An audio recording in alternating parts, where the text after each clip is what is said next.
Welcome to the English with Kirsty podcast from www.englishwithkirsty.com. Here I'll be sharing with you tips, information and other learning resources so that you can improve your business English.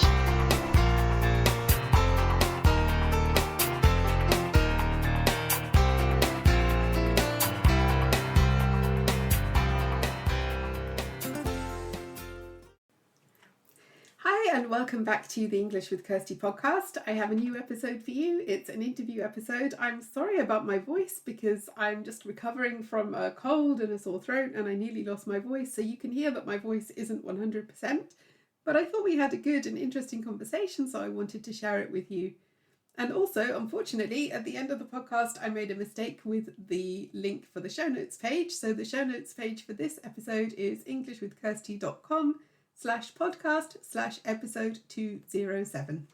Hi, and welcome back to the English with Kirsty podcast. I've got a guest today, and we're going to be speaking with her in a minute. I brought her onto the podcast because I thought that something she did was really interesting, and I wanted to talk about that. Because I know for me that a lot of the people that I speak with are online, and sometimes it's really fun to bring those online friendships and corporations and partnerships or whatever you want to call it to something physical, to meet people face to face and to get to know them. That makes it a bit different, a bit more interesting, and that's what we did. So a couple of weeks ago I met up with Jane Eggers, who you may recognize because she's been on the podcast a couple of times. Jane is a translator, a German to English translator who's now living in Germany, and a couple of weeks ago she came to England and we met up for the first time, even though we've been talking online for I'm not sure how many years, but quite a few. So hi Jane, welcome to the podcast. It's nice to have you back on the podcast again. Hi Kirsty, it's really nice to be back. Yeah, good to see you again on the screen this time. Yeah. So what was your plan when you came to England? What were you trying to achieve and how do you feel it went? It's something I've been thinking about for quite a few years, that I meet a lot of people online and have Zoom chats, quite a lot, virtual coffee sessions. And I thought it would be really nice to take it one step further, or take it to the next level, if you like, and actually meet people in person. And at the same time,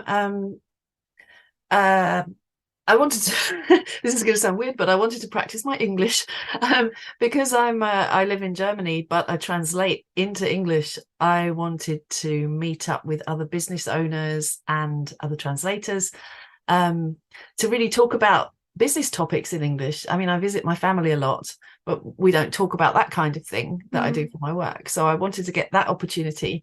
And I just thought it would be a really fun way to combine those things, like build the relationships a bit and really immerse myself in English language and culture again. And how did it go? Did you have fun?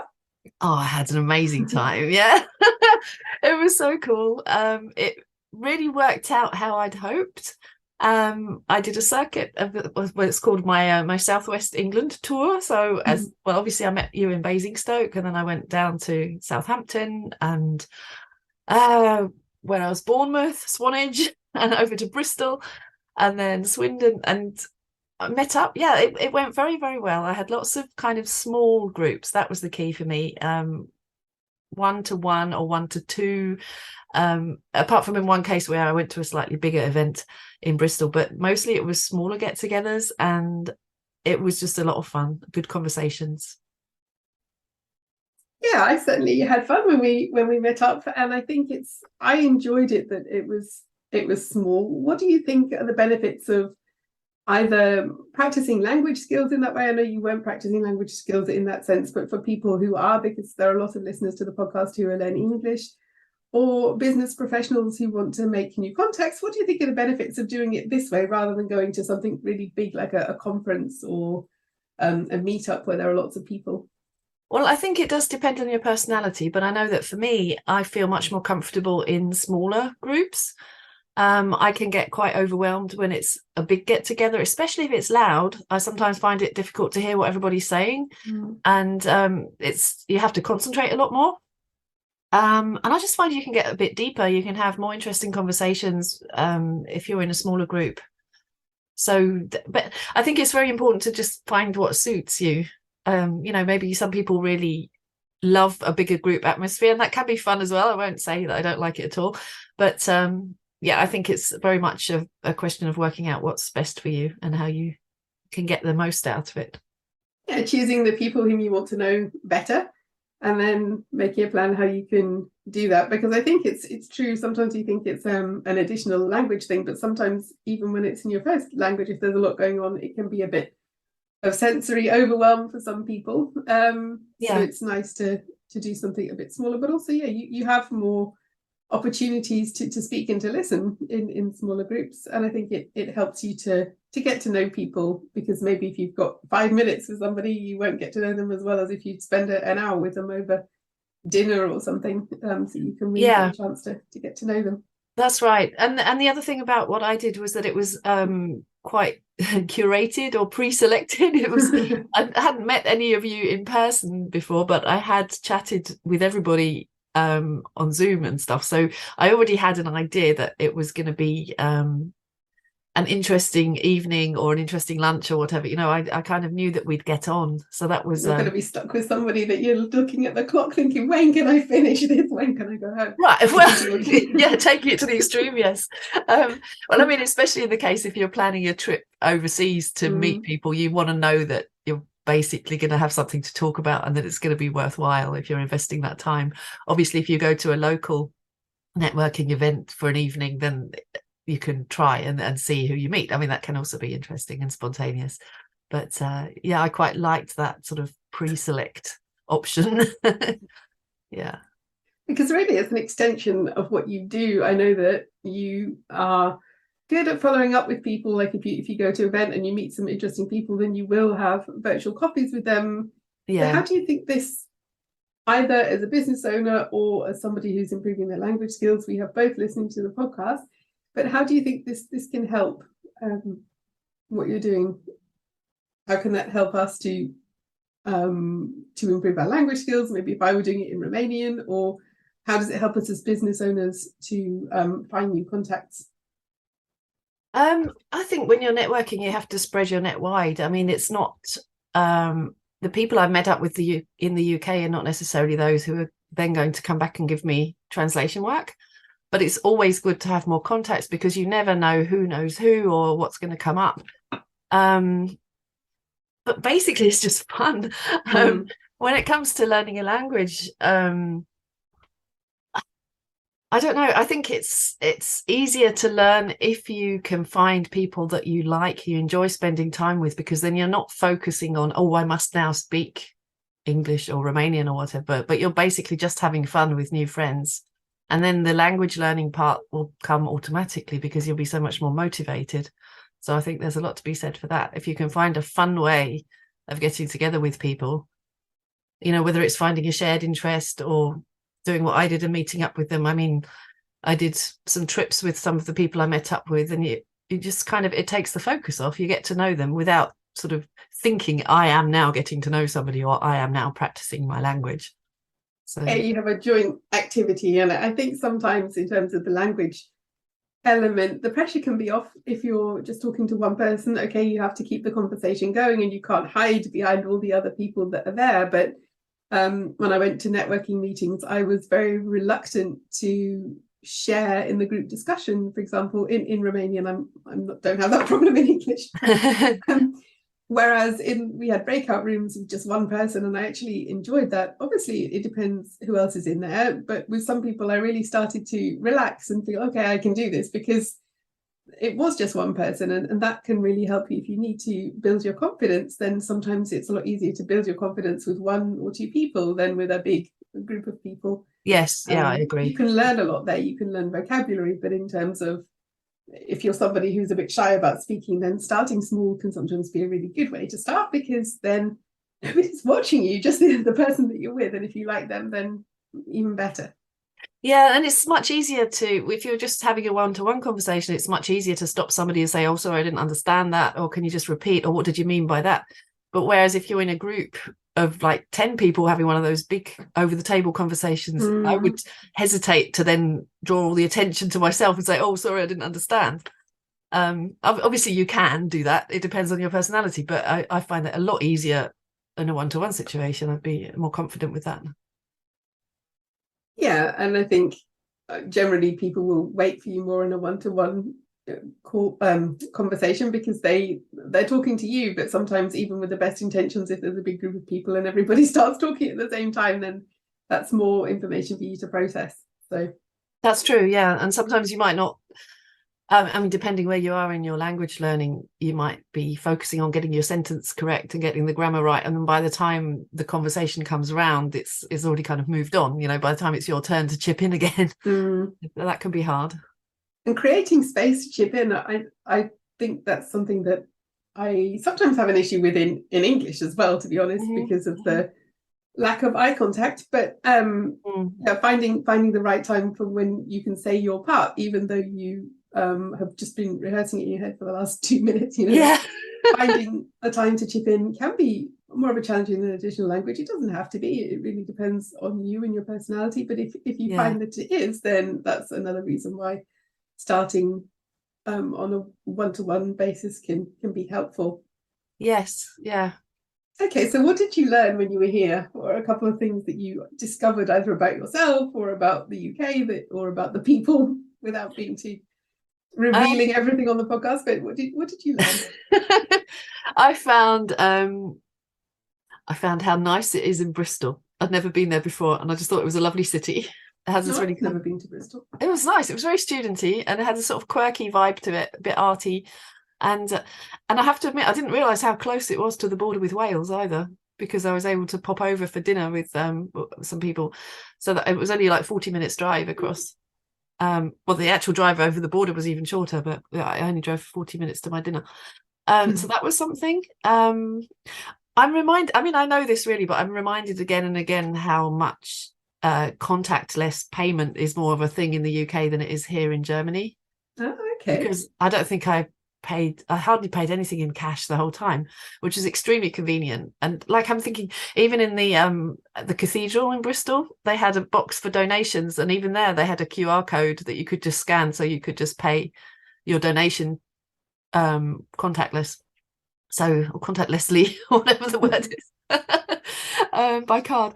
So yeah, that still kind of comes up as a new thing, although I actually, I should know that really from being in the UK a lot.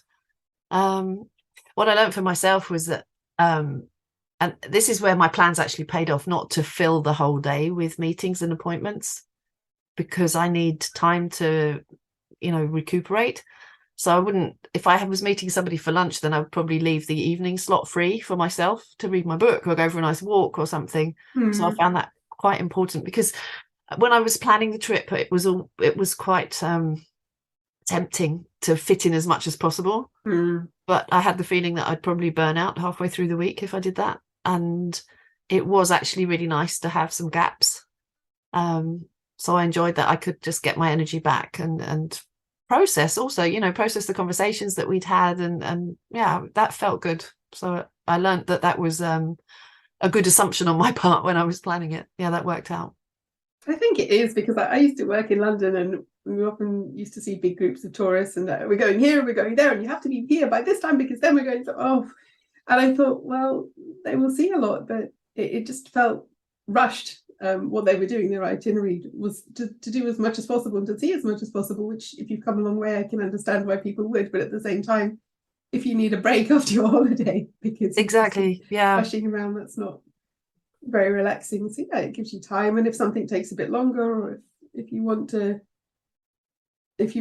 do something else that you hadn't thought about before you started the trip, then you have space to do that because you didn't fill your itinerary too much. That's true, actually. And that did happen with one thing where we had to change plans, and because I had spaces in between, I was able to find an alternative slot, and that was quite nice to be able to be spontaneous. Yeah. So do you think you'd like to do it again with like different people or a different kind of tour? I'd love to. I'd really like to do it once a year if I can manage it, and do a different portion of the country. I don't know, because there's so many nice people. Yeah. And it was just a lot of fun. And I mean, there's lots of things that you can go to, but I really think it was good for me in a lot of ways. And I mean, I also, like I was saying at the beginning, for my English to really, really get into it again, and Yeah, I don't think I spoke a word of German the whole week, so that was nice because if I visit with my family, then we kind of speak German amongst ourselves sometimes, and so it's not completely gone. So yeah, I'm very aware of that living in Germany, but still needing to keep my English very fresh and cutting edge. Yeah, and you gave me an idea because I'd like to, since I've been learning Romanian, I'd like to go and visit some of these, like some people I speak to every day, but we've never met. So that would be really good to do a tour and to meet some of the people that I've met online through my new project. Yeah, you should do. I found it really, really enriching. Definitely. I always say, I've been telling people this amazing analogy about the tomatoes that you buy from the supermarket. Tomatoes that you buy from the supermarket are like Zoom calls, and they taste fine, and it's really great that we've got the Zoom option and it's amazing. But then you have tomatoes that somebody's grown in their garden, you suddenly realize how much nicer they can be. And that's like the face-to-face real life meetings. Are just a lot richer because obviously everyone's there in glorious Technicolor with all the senses and whatever else you're doing. So I think it's important to do that from time to time. It doesn't necessarily have to be a huge trip to another country, but there might be ways that people can take relationships out into the real world. I think that's a very, very good thing to do. But you should definitely go to Romania. Yeah, absolutely. Yeah. Well, if any of my friends hear this, they can hold me to it. But yeah, exactly. Make a commitment, Kirsty. I think it's right. I think Zoom really helps us to screen. That sounds quite clinical, but to really find the people that we think we will connect with. And I think for me, as somebody who works a lot with people who are far away, then that really helps because at the moment I'm connecting with a lot of new people on LinkedIn, and that's really cool, but most of them are miles away, and Zoom really helps with that. But yeah, it's something else when you get to meet people. I've met a couple of my clients because they came to London on holiday, and yeah, we had a lot of fun. We went to the Tower of London. We went to with another client, we went to the Christmas market. Yeah, it was fun. Lovely. Oh yeah, that sounds good. Yeah. So I know some people know who you are already because they've listened to the other podcasts, but where can we find you online? Where's the best place to find out more about what you do? So my website is at jane-eggers-translations.de. And I'm very active on LinkedIn, Jane Eggers. You can probably find me that way.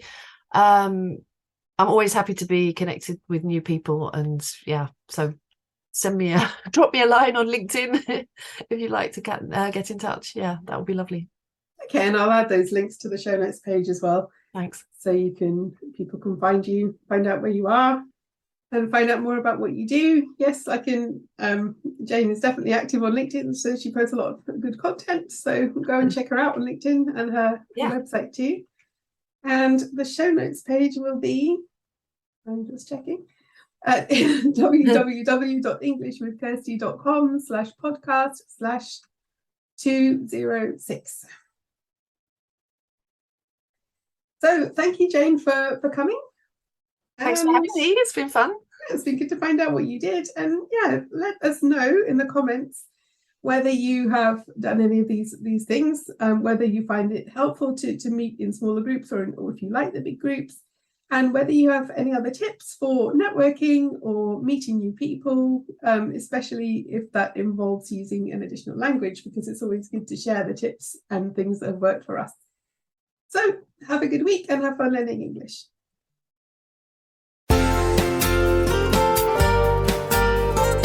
I hope you enjoyed this episode of the English with Kirsty podcast. If you have any questions or comments, my email address is kirsty@englishwithkirsty.com, or you can go to www.englishwithkirsty.com/podcast, where you'll find information about the individual episodes.